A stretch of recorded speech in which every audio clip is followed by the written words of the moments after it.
How much have prices gone up? Let's look back 10 years, 5 years, 1 year. Let's say the highest. So if you talk about Tirana, so back in 2008, the average price in Tirana was 800 euro per square meter. They went down to somehow 650, 700 from 2008 to 15, and then they grew up again. And we are talking about so we try to divide the existing stock and the new entry stock. The existing stock went to 650, 700 euro per square meter in 2015, and now it is approximately 1,200, 1,300 euro per square meter. Because even the construction, even the quality of construction, the way of being constructed, they've been like changing a lot. From 2015, especially after the earthquake. Yeah, anything still standing is worth investing in. Yeah. Exactly. Because they passed the test, didn't they? Yeah. So I agree with a lot of those things that you said, but for me, and having higher property prices is not a bad thing. It's, in fact, it shows that the economy is growing, and it shows that the policies that are being followed are working. Now, there's no policy that is perfect. There's no law that is perfect. Nothing in life is perfect. My main issue and concern is when we build, for example, in Tirana, let's focus on Tirana because this is a third of the country in terms of population, but also in terms of housing. It's about those areas you refer to, regeneration areas, where there is a regeneration. There's always a need for regeneration, but it should be done with everybody in mind. So helping more, of course, helping all those foreign investors, even Albanians who live abroad who can afford higher prices. But it's about making the properties generally more affordable for those that live here. Because at the end of the day, we all need teachers. We all need police officers. We all need engineers and other professions. If prices keep going up in the way in which they are or have been going for the past 10 years, or indeed 20 or 30 years, then you're driving these people out of the big city. So that means less services for us. Yes. It doesn't matter how rich, how flooded in you are with money, you need a teacher for your kids. Of course. You need a police officer to protect your everyday life. You need public services. But those public services, we know how much we earn. We know average salaries in Albania, as we know everywhere else. If you take average, and I know we are aiming as a government to go for 900 euros a month, which is very good. It's before tax, by the way. It's gross, not after tax. Gross. So gross. We talk about net with a 23% taxation. So Albanians only talk about net, and they only talk monthly, unlike in the UK where we talk yearly income, and it's because we think short term. I wouldn't say. I'm just comparing. I'm just comparing. So this is where local government, municipalities can interfere, can intervene.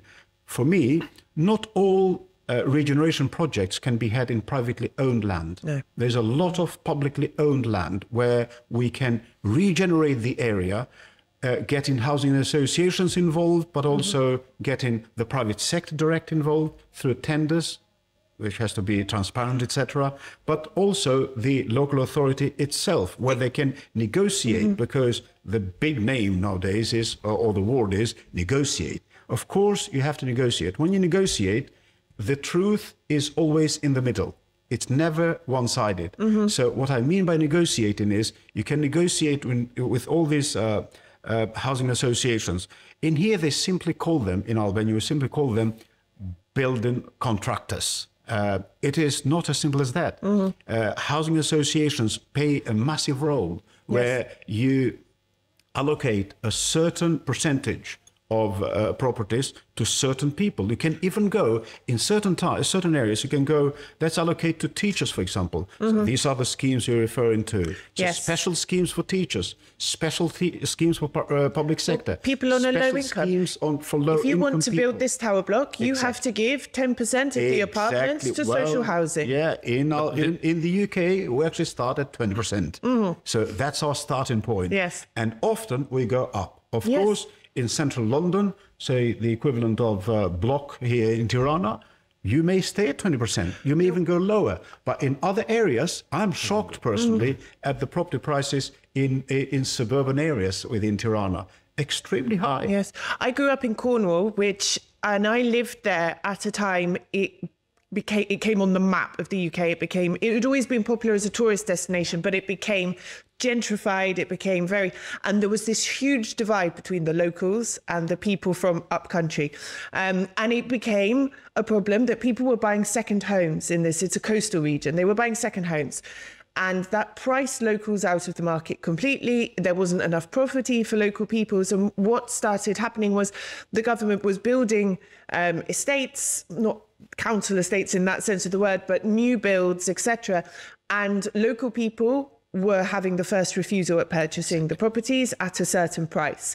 And this was allowing local people to remain, in the areas they wanted to stay in. They need to provide services. Because there were places in Cornwall where during the winter, during the autumn, ghost town. Every house is closed. There's only a small amount of people left because the locals could not afford to live there.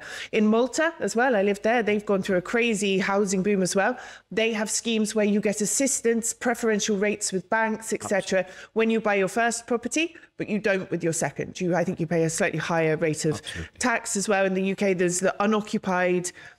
You pay if you have a property that is not occupied, We are trying, there is almost 2 years now that we are trying to talk, trying to send several proposals to the Ministry of Finance, especially regarding taxation and capital gains and all the schemes that will help normally the middle class of the society. So I know that within the city, especially when we're talking about that prices, there are really nice locations.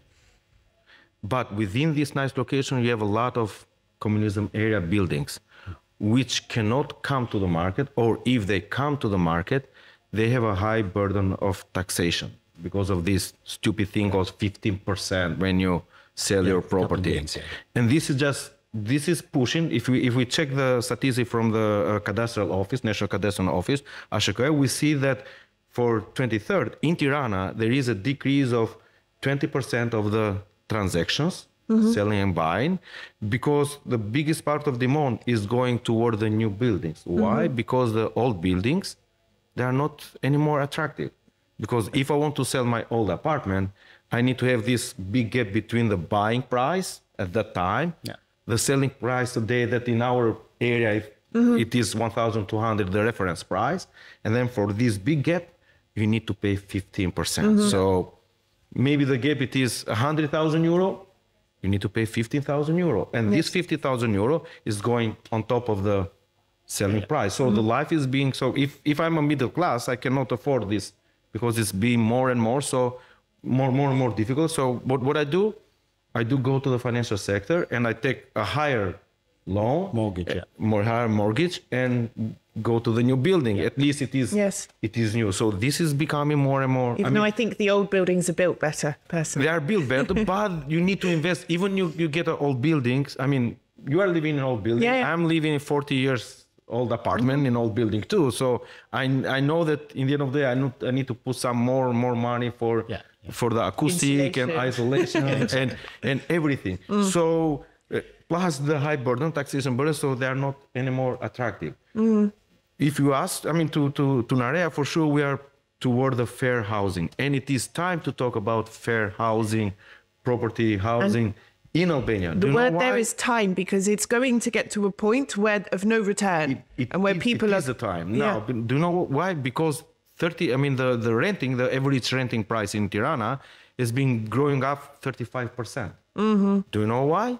Because the Airbnb things. That is like going everywhere around. 17,000 units already listed in Airbnb. So from the long-term market to the short-term market, you have a lot of homeless people that will go to rent, or we have a higher burden through the financial sector. But there is a point, there is a limit there. I think the policies that we need to follow should be inclusive rather than divisive, because for the next 5 to 10 years, in my opinion, is crucial for us.